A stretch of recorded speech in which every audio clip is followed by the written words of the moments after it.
अस्सलामुअलैकुम व्यूवर्स, आज मैं आप लोगों के लिए लेकर आई हूँ रमज़ानों की बहुत ही आसान सी मज़ेदार रेसिपी पालक के पकोड़े।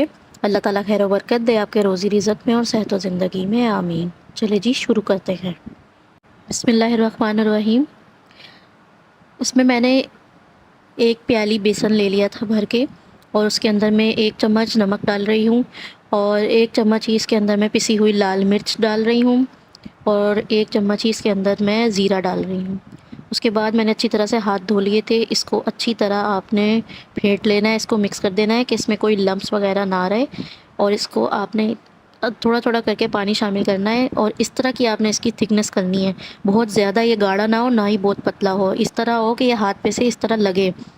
और फिर जब आप इसको पत्ते पे लगाएंगे पालक के तो वो टिकेगा। और फिर इसके अंदर 2 चुटकी के करीब सोडा, मीठा सोडा शामिल करेंगे, और फिर इसको अच्छी तरह से आपने मिक्स कर लेना है। और फिर एक एक करके आपने इस तरह से आपने कोटिंग करनी है।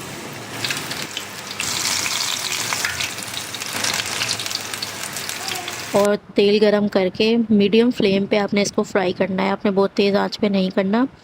और जैसे ही एक साइड गोल्डन होगी आपने पलट देना है इसको।